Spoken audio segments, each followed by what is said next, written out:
Tụi mình là gia đình đa quốc gia của Violet. Tụi mình vừa có một chuyến đi Đà Nẵng Phan Dũng rất là vui và tụi mình rất là muốn chia sẻ với mọi người ngày hôm nay. Thì gia đình mình gồm có anh Hai. Anh người Hàn Quốc. Anh tên là Tuấn. Tên Hàn Quốc là Y Hàn Dư. Chị Ba. Xin chào, em tên là Bình, tên tiếng Việt, còn tên tiếng Thái là Bồ. Còn mình là Phương, mình là người Việt Nam. Còn đây là Úc. Úc hả? Xin chào các bạn. Em tên là Vũ, là Phan Văn Vũ. Thì tên tiếng Anh là Steven. Cảm ơn anh chị hôm nay đã có một buổi để mình tụ tập lại với nhau và mình cùng nói chuyện lại về cái buổi chuyến đi ngày hôm trước của mình, nhìn lại và xem có cái gì hay ha.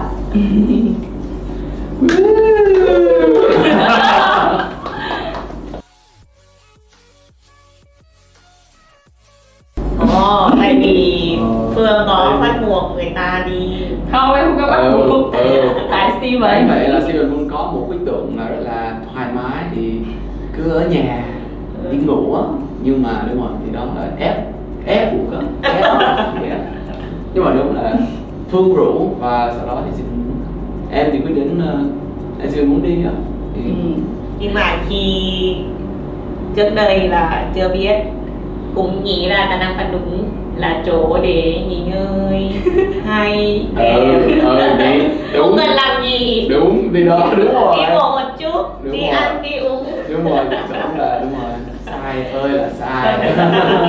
Trời ơi, Không phải, tại vì ban đầu cũng định là đi nhẹ nhẹ thôi, nhưng mà sau đó thì sau đó tìm mày không biết. người ta không cho gia đình đa quốc gia đi. Cho nên là mình phải chọn, em chọn lại Đà Nẵng Phan Dũng. mới biết là phải đi bộ khoảng 30 cây đúng không? Đúng rồi. 30 cây, đúng rồi, thêm 7 cây đi xe máy nữa. 7 cây rồi. 7 cây đi xe máy hả? Không, đừng nói là mọi người nói là 30 cây, 30 đi bộ 30 cây nha. Đúng rồi. Rồi ra chạy bộ Chạy bộ trong vòng 2 ngày rồi. Khó lắm. Họ biết rồi này, Đúng không rồi. phải nghỉ ngơi nữa. Đúng rồi, thật ra cái đúng rồi. Đi Hàn Hà mình trả tiền, sau đó Hàn Hà mình Đúng.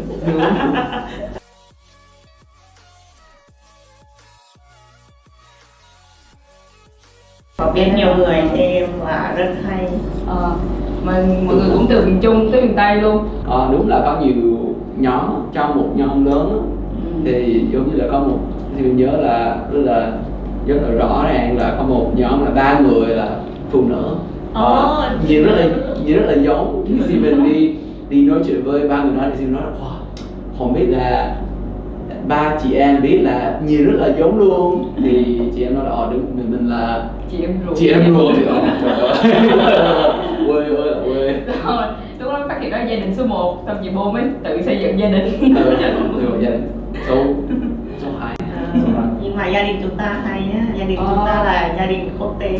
Đúng rồi, gia đình quốc tế. Có nhân sắc nè, Đúng rồi. quốc tế nè, người sang trọng nè. Xin chọn người sang trọng. Ai nói? Tự nói. Đúng rồi. Có một lần á, Phương bị đau chân. Phương bị chấn thương ở chân. Đúng rồi. Đau lắm. Steven không đau thì Steven phải cõng. Phương khoảng 10-15 phút. Nhưng mà Phương cũng rất tốt bụng nha, tại lúc đầu á Steven nói Phương tới 3 lần là Steven cõng đúng không? Nhưng mà 2 lần đầu Phương nghĩ là Phương sẽ cố gắng, tại vì Phương rất là đây là siêu tốt bụng. Trời đó là cái nói chuyện gì vậy? Biết là Phương đang nói không, nhưng mà trong lòng Phương thì muốn nói. Ráng đi.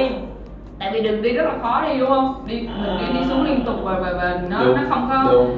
Nó cứ gập ghềnh và rất là nhiều đá nữa, đường rất là khó đi luôn. Nên là Phương thấy nếu mà để Steven cõng xuống đó chắc Steven sẽ chết mất. Trời ơi, Steven yếu à. Cố gắng đi nữa, nhưng mà tới khúc cuối là mọi người kêu là còn 10 phút nữa thôi. Steven kêu thôi lên đi Phương. Không có buồn hết luôn. Vui.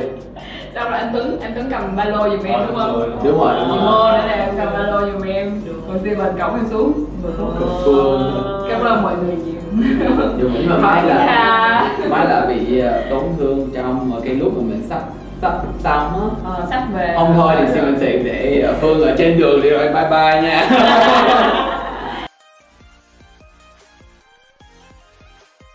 Trên chuyến đi mình gặp rất là nhiều con vật ha. Con bò, con ngựa, con gà, Con rồi người, con chó con người nữa, luôn. con người nữa.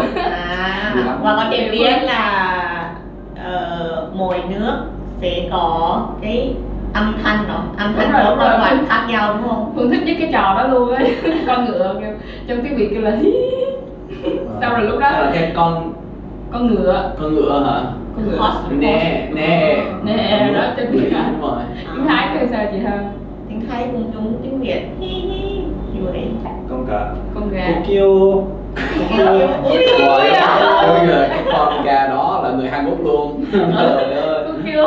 Con kêu. tiếng Thái như cũng gần nhau. Tiếng Thái là ê. Cần trời ơi. Không cần nữa. I o. Không Còn nói lại tiếng Thái thì nói lại thử. ê. Có giống không mọi người?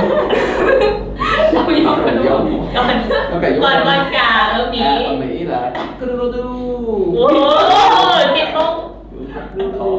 khó thì đúng rồi. Khó gì?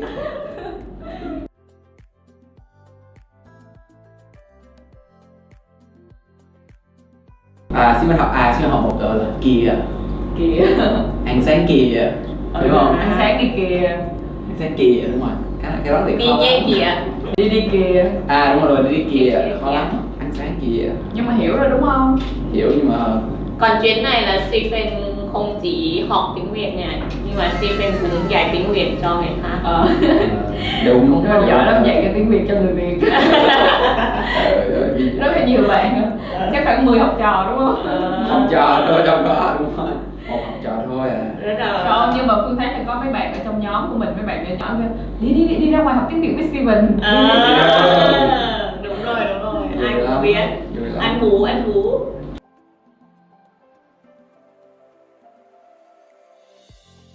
Còn cái phần chị thích nữa là cái toilet. Rất là hay. Đúng rồi, cái đó cũng mắc cười lắm luôn. Thoải mái. Còn cái một phần nữa là khi chạy xe máy. Vui. Vui lắm á. Đúng rồi. Như là cầu siêu tốc luôn. Đúng rồi. Anh cũng cảm thấy Đà Nẵng xe máy nhảy được lên tới đỉnh núi Phải chạy lên từ đỉnh ở núi. Hàn Quốc, ở so với Hàn Quốc thì không thể xe máy không thể nhảy được. Là do núi ở Hàn Quốc khó hơn hay là người Hàn Quốc không có cái xe giống như người Việt Nam á? Không có đường và nguy hiểm mà không ai suy nghĩ về nhảy xe máy nhảy đỉnh núi. Điều đặc biệt là người đi xe máy bán nước giải khát cho khách trong núi đúng không? núi. Khi leo núi sẽ có người bán nước. Anh Tuấn thấy sao? Lúc đó anh Tuấn có sợ không? Cái lúc mà ngồi xe máy đi ra 7 cây còn lại. lái xe máy rất ổn. Khi bắt đầu lái xe rất sợ nhưng mà sau đó làm quen rồi và rất thú vị. Cái xe chạy nhanh quá bị văng lên em sợ đâu là ổn luôn. Đúng rồi. Ôi thì mình luôn. Sau đó hai đứa cười rất là vui ha. Thật ra Đường rất Phương nhiều. muốn học Steven nhưng mà giá bộ như là ôi trời ơi sơ quá thì rồi biết rồi không sao. Lần thì lên thấy Sợ thiệt. Nhưng mà thật ra Steven cùng đang ôm được cái người Steven thì Thì mình ôm người phía trước còn căng hơn. nhưng mà anh tài xế của chị nói đừng ôm nhiều quá. Chị ôm người đó nó căng quá. Đừng ôm nhiều quá. Nhưng mà đang suy nghĩ nếu không ôm anh tài xế thì sẽ ôm ai nữa. đúng rồi. Xe máy của anh rất nhiều có thể ngồi Là anh được đi một mình hả? không hai người khác